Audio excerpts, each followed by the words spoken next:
الله الرحمن الرحيم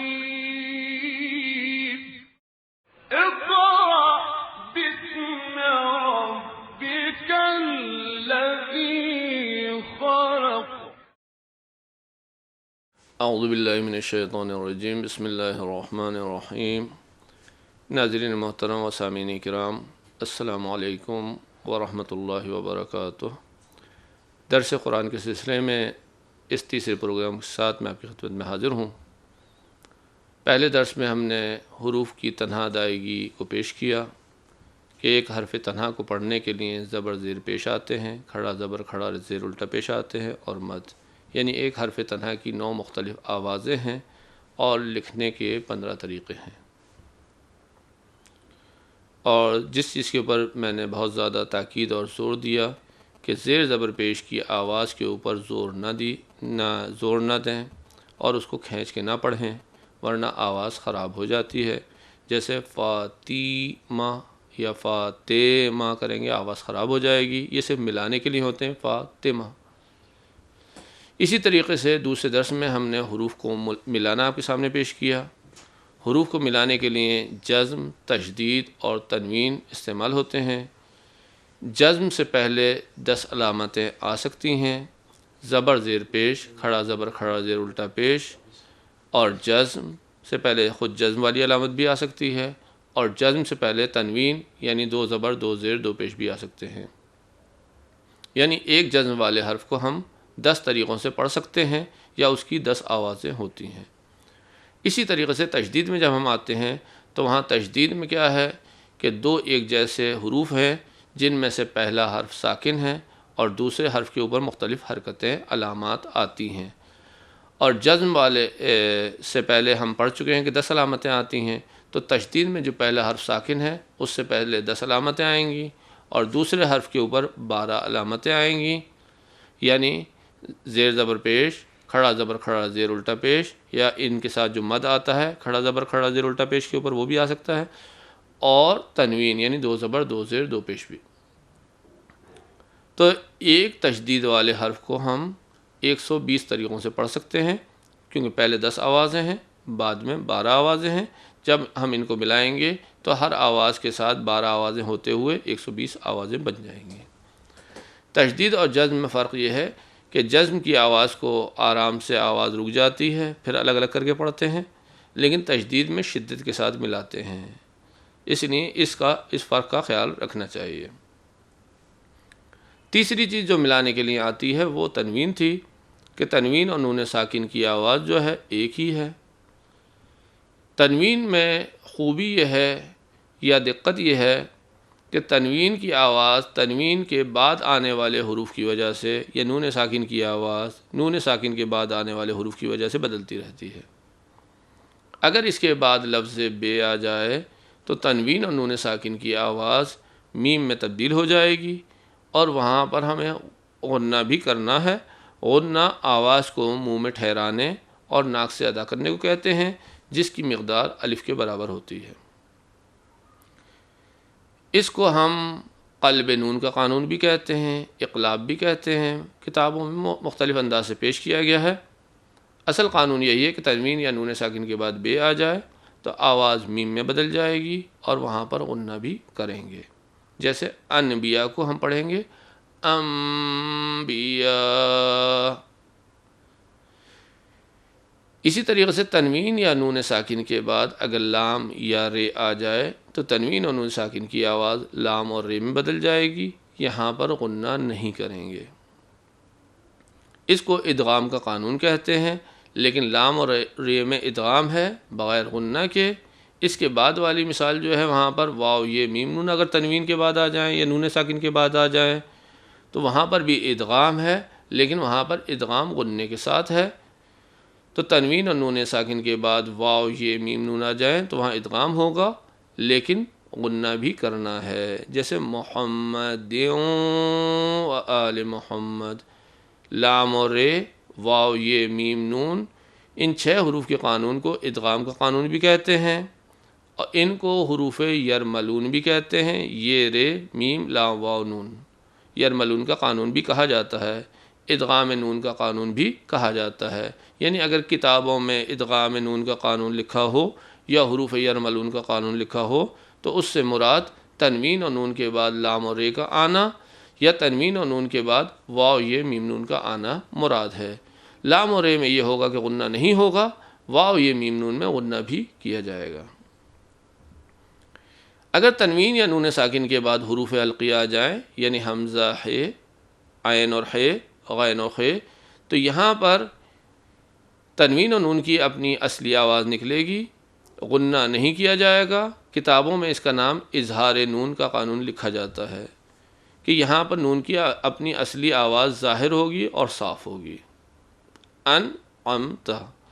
اگر تنوین یا نون ساکن کے بعد باقی کوئی حرف آ جائے یعنی بے بھی نہیں ہے، لام اور رے بھی نہیں ہے، واو یہ میم نون بھی نہیں ہے اور حروف علقی یعنی حمزہ ہے، عین اور ہے، غین اور خے نہیں ہے، باقی کوئی بھی حروف تہجی میں سے 28 حروف میں سے باقی کوئی حرف ہے تو وہاں تنوین اور نون کی اپنی اصلی آواز نکلے گی، لیکن یہاں پر غنہ کیا جائے گا۔ حروف علقی میں غنہ نہیں کیا جائے گا، یہاں غنہ کیا جائے گا۔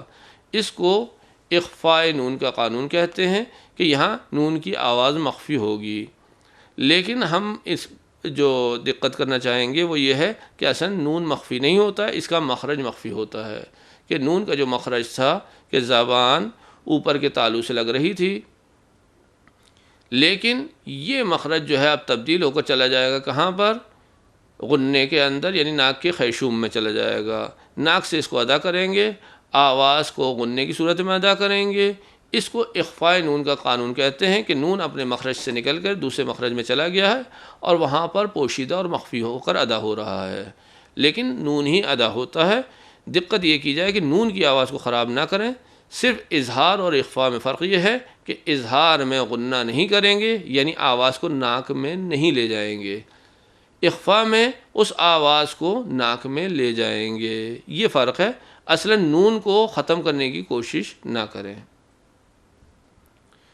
اس کے علاوہ تنوین یا نون ساکن کے بعد اگر کوئی جزم یا تشدید والا حرف آ جائے تو وہاں ملانے کا طریقہ یہ ہے کہ تنوین کی آواز جو ہے زبر زیر پیش میں بدل جائے گی اور نون کے نیچے زیر دے کر ملائیں گے، جیسے احد اللہ الصمد۔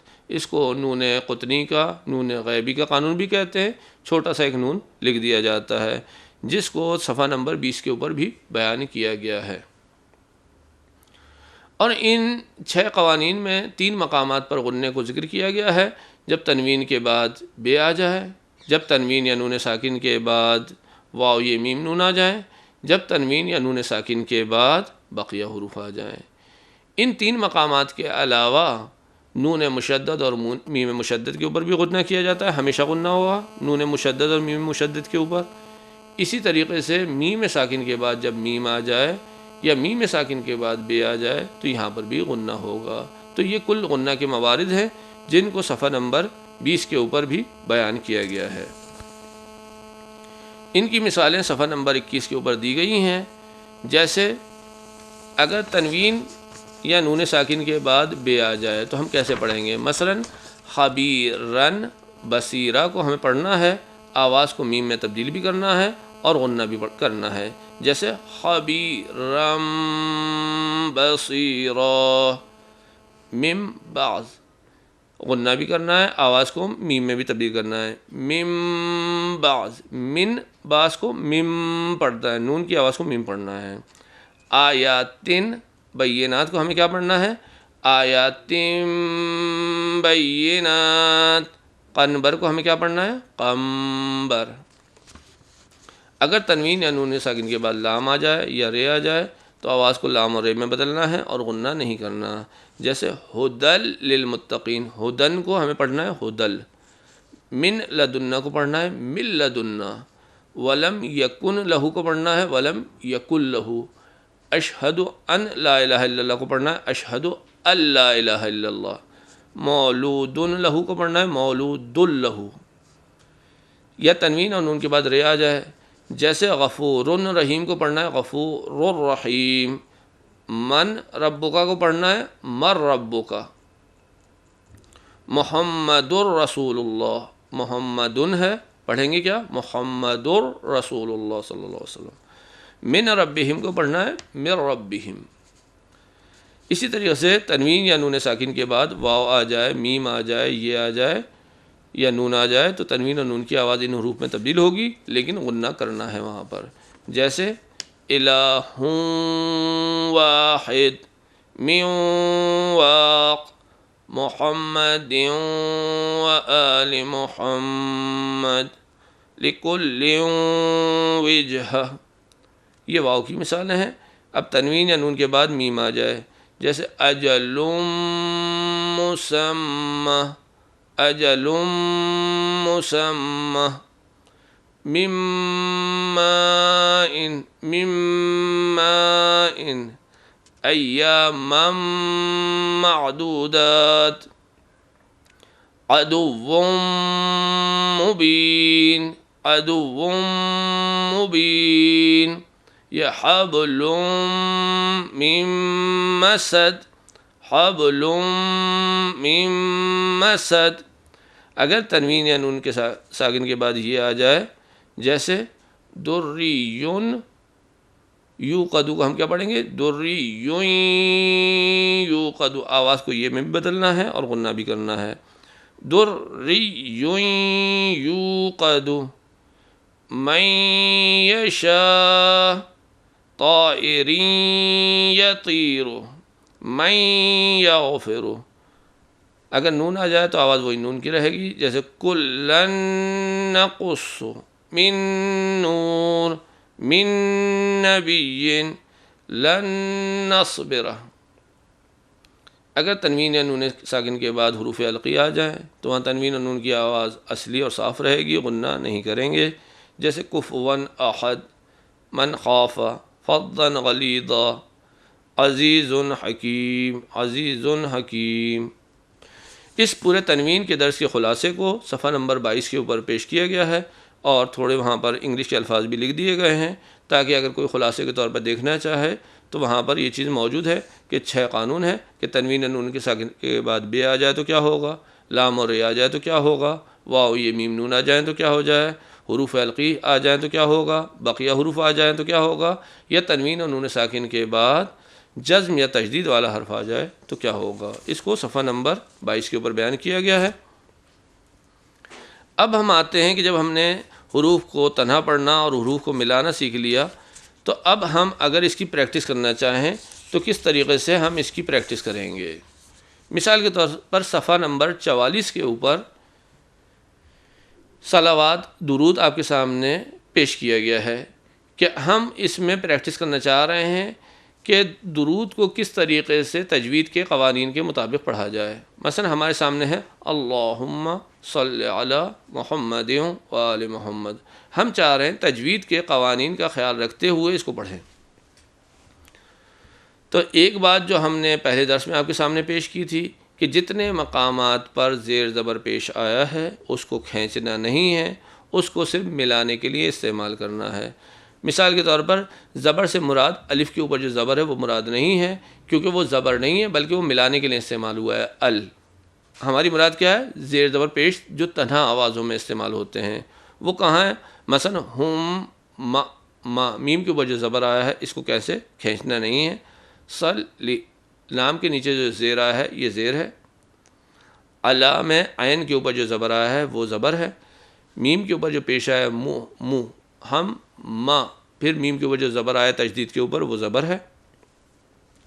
واو کے اوپر جو زبر آیا ہے عالی میں لام کے نیچے جو زیر آیا ہے پھر میم کے اوپر جو پیش آیا ہے. ہماری مراد یہ ہے کہ جہاں پر زیر زبر پیش ملانے کے لیے استعمال نہیں ہوئے ہیں ان کو کھینچنا نہیں ہے، ان کو زور دے کر پڑھنا نہیں ہے، بہت معمولی سا ملانے کے لیے استعمال کرنا ہے.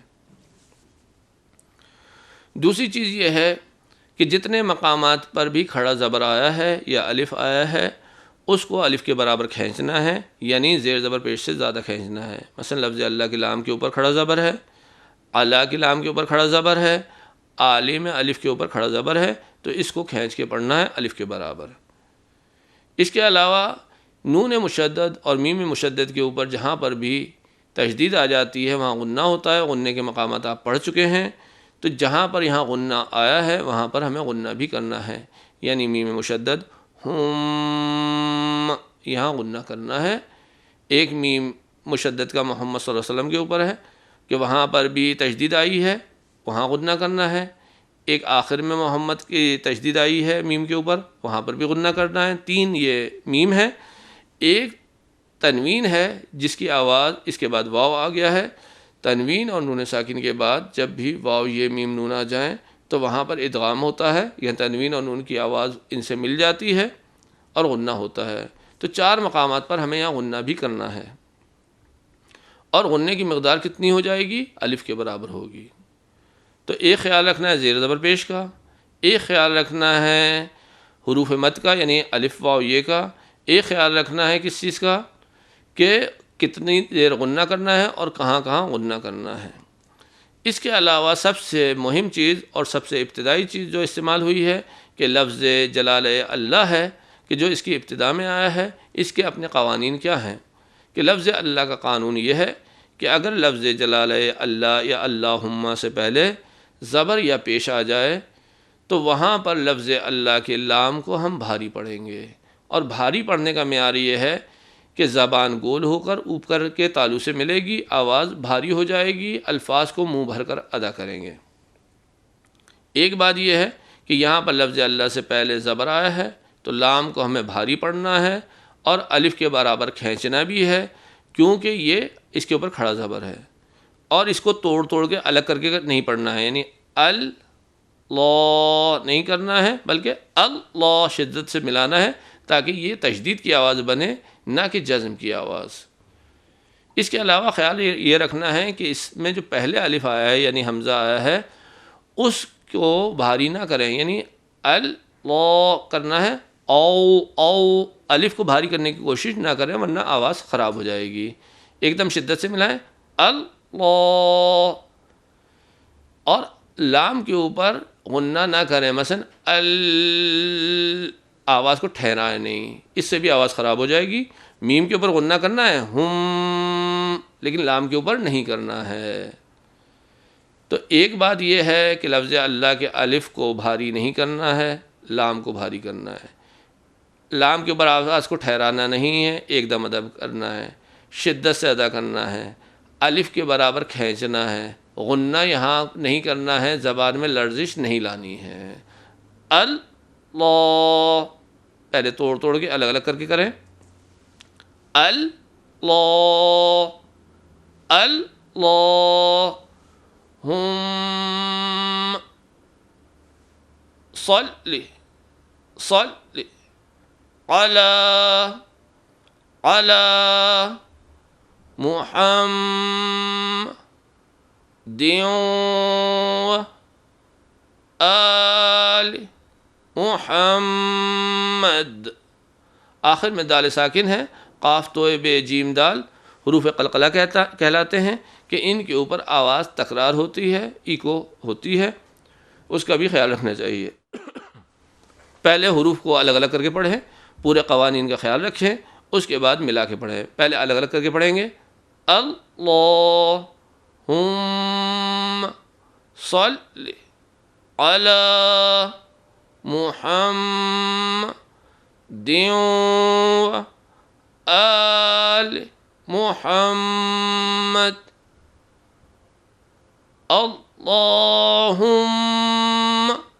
اللہم صلی علی محمد آل محمد۔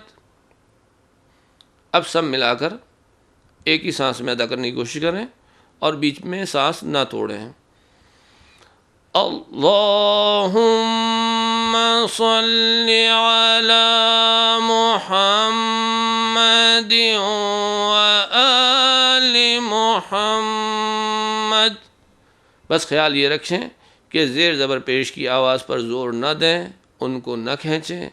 جہاں پر الف واو یہ آ رہا ہے اس کی مقدار کو کھینچیں، جہاں غنہ ہے اس کو الف کے برابر اس کے اوپر آواز کو روکیں، ناک سے ادا کریں۔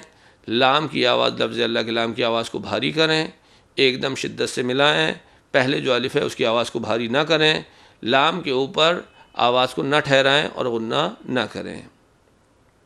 اگر ہم ان چیزوں کا خیال رکھیں گے تو آہستہ آہستہ بہت زیادہ پڑھنے کی کوشش نہ کریں، کوشش کریں کہ مثلا جس طریقے سے درود ہے اس کی پہلے باقاعدہ پریکٹس کرتے رہیں، آواز کو صحیح کریں، پھر کوئی چھوٹی سورہ لے لیں اس کی باقاعدہ پریکٹس کریں قوانین کے لحاظ سے۔ پھر ایک تقاضا میرا والدین سے یہ ہے کہ اگر خود ان کی آواز اور قرأت اچھی نہیں ہے تو اپنی آواز بچوں کو بار بار سنا کر پریکٹس کرنے کی کوشش نہ کریں، کیونکہ بچہ جو ہے جو آواز سن رہا ہوتا ہے اسی کو یاد کر لیتا ہے۔ اس لیے کوشش کریں کہ کسی مشہور قاری کی آواز بار بار سنائیں ان کو، ٹھیک ہے، قوانین ان کو سمجھائیں، بتائیں، لیکن عملی پریکٹس کرنے کے لحاظ سے کوشش کریں کہ کسی مشہور قاری کی آواز ان کو سنائیں کہ وہ اسی کو یاد کرے۔ یہ نہ ہو کہ پہلے وہ غلط چیز سیکھے بعد میں اس کو صحیح کریں۔ یہ چیز آپ اگر بچوں کو مثلا نوحے مرثیے اور اس کی بھی یا سلام پڑھانے کی یا نعتیں پڑھانے کی پریکٹس کر رہے ہیں تو وہاں پر بھی اس چیز کا خیال رکھیں کہ اس چیز کو پہلے بتا دیں، سمجھا دیں، پڑھنے کا طریقہ سکھائیں، لیکن آواز اس کی سنائیں کہ جس کی آواز اچھی ہے، مشہور اور معروف ہے، کیونکہ بچہ اس کو جس طریقے سے سن رہا ہوتا ہے اسی طریقے سے استعمال کرتا ہے، اپلائی کرتا ہے اور یاد کر لیتا ہے۔ تو قرآن کے سلسلے میں بھی میری یہ نصیحت ہے کہ قوانین بتائیں، سمجھائیں، لیکن اگر کسی کی آواز قوانین کے لحاظ سے، قرأت کے لحاظ سے کسی بھی وجہ سے اچھی نہیں ہے تو وہ زبردستی اپنی آواز کو سنانے کی کوشش نہ کرے، وہ قوانین بتائے، سمجھائے، کسی مشہور قاری کی آواز کو ان کے سامنے پیش کرے جس کو سن سن کے بچے یاد کریں گے تو وہ اچھی طریقے سے پڑھیں گے۔ خود بچوں کے لیے بھی یہ مناسب ہے اور والدین کو بھی خوشی ہوگی جب وہ ان کی آواز کو سنیں گے۔ اس میں ہم نے تمام چیزیں آپ کے سامنے پیش کی کہ حروف کو تنہا کیسے پڑھا جاتا ہے، حروف کو ملا کے کیسے پڑھا جاتا ہے اور ان میں کس طریقے سے پریکٹس کی جاتی ہے۔